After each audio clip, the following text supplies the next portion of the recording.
What up, boys, and welcome back to yet another video. So, not too long ago, I made this video right here from a suggestion of a viewer of mine. It was a tier list of the best dungeons ranked by myself and my own personal preferences on classic dungeons, and you guys seem to really like that video, and I got a lot of comments of people wanting me to go into TBC dungeons as well and rank them in a tier list. And I got a lot of ideas of different tier lists coming to the YouTube channel soon as well, so stay tuned for that. But in today's video, we're taking a look at a new tier list like it was suggested, and that will be TBC dungeons. So before I go ahead and rank those, I want to say a massive thank you for all the support on the 0 to 10 million gold guide. Now, this is a digital guide, so you open it up on your computer and you have all the best tactics and methods that I personally use in order to achieve hundreds of millions of gold. Even better is the fact that you get a lifetime of free updates. So that means if there's new patches or even a brand new expansion like Midnight, I update the same gold guide with the new best farms and methods, and then I send that version of the gold guide to your email completely for free. So you can grab that by clicking the link down below in the description, and by using the discount code STUDENT, you get it for 50% off. And I am aware that most of you guys already have the gold guide by now, so I really do appreciate that. And if you found it of value, you're definitely going to enjoy your stay on the VIP Discord as well. Because once you join in, you can view all of these YouTube videos before they go on YouTube.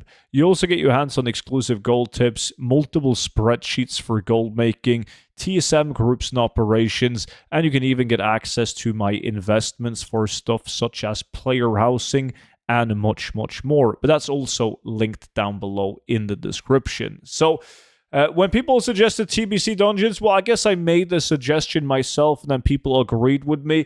I kind of had second thoughts about it because TBC dungeons aren't what they used to be. And let me specify that a bit more, because I'm doing a decent job, I would say, mentioning that in my videos about the individual dungeons. I have a YouTube series where I'm going through each dungeon, talking about why people are farming it. And people used to farm a lot of these different dungeons because they dropped a lot of different like reputation items and materials and such that now goes on the region-wide auction house. So while it did make a lot of sense to farm something like Underbug back in the days because it gave a good chunk of skinning materials in Primal Life, it isn't necessarily a good farm to do today with today's market with a region-wide auction house. Now, that might change with player housing coming out when materials from all expansions will be used in order to craft these player housing items. So when I'm judging these dungeons, I'm doing it based off like a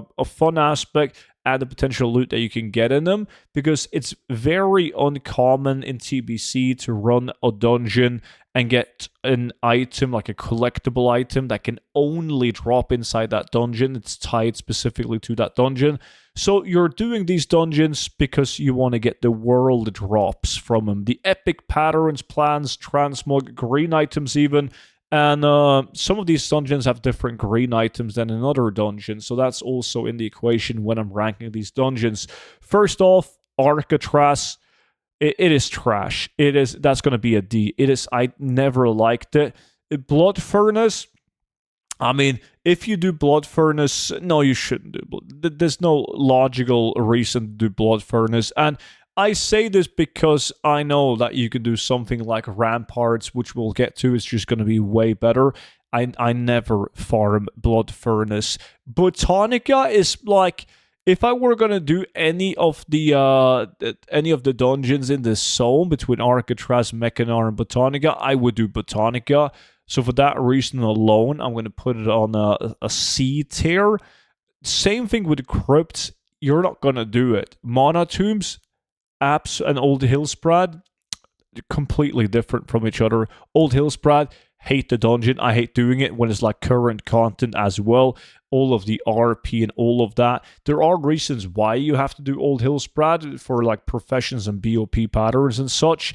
but in terms of like repeatedly farming it as a gold farm, it is completely pointless.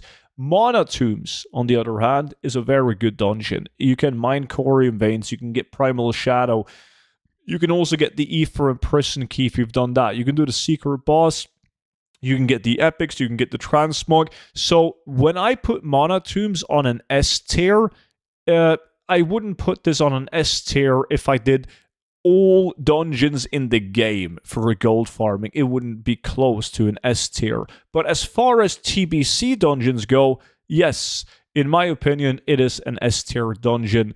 Mechanar, also bad. I mean, Black Morass, I'm not going to comment that, but we're going to put that down there as well. Ramparts, I had a video on this recently that did really well, why people are farming Ramparts. There's just the density of mobs, the mobs killed per minute, super high. It has good, like, unique appearance green items. It is such an absolute banger dungeon to do, so definitely an S tier. It's a great dungeon to fill up the auction house. Cephalic Halls, not a big fan, but I like it way more than like Crypts. Shadow Labs is actually not that bad. It's something that I'm not farming too much, but I probably should change or vary that with the Mana Tombs. It's between A and B. It's not fantastic in general, but as a TBC dungeon, I kind of like it, so we're going to put that on an A. Shattertolls, dog shit. Don't do it. Slave Pens. Now, this is where it gets interesting, because the dungeons in Zangarmarsh TBC are all fairly similar, where you have Underbug, Steam Vaults, and Slave Pens. I would put Underbug and Steam Vaults. I really like those two. Not a big fan of Slave Pens, but I like Slave Pens more than any of these other dungeons on C and D tier. Now, the reason why I put Underbug and Steam Vaults on there is because, yes, they have like some of the decent green items in their World Drop loot table. You can get primals from both dungeons.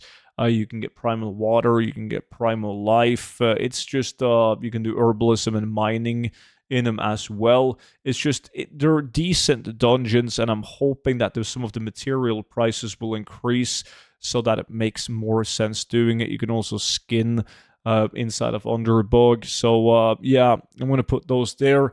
Magister's Terrace, not a big fan. I don't dislike it as much as the dungeons down on D tier, though, so we're going to put that on a C tier. But when it comes in general, if you're watching this and you haven't farmed a lot of TBC dungeons, just know that TBC in general is good to fill up the auction house with relatively high sell rate green items with a unique appearance.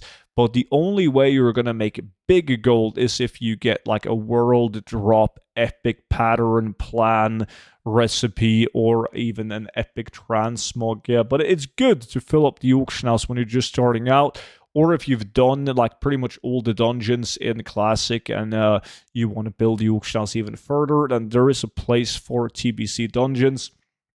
But in terms of steady gold, like it was back in the days where you combined steady gold, like you were making guaranteed gold off materials, and then you had a shot at collectibles as well. Those days are pretty much past now, but might come back with player housing. So if you guys got any suggestions on what my next tier list should be, please, I need tips, I need help, I need inspiration down below in the comment section. I could do like the best farmable mounts for gold, battle pets, raids, like the list goes on and on. But what do you want to see? Let me know down below in the comment section. Subscribe to the YouTube channel if you want to see those videos. And of course, don't forget to check out the 0 to 10 million gold guide alongside with the VIP Discord. That's pretty much it for now though. So thank you all so much for watching, and I will see you all back in at tomorrow's video. But until then, bye bye.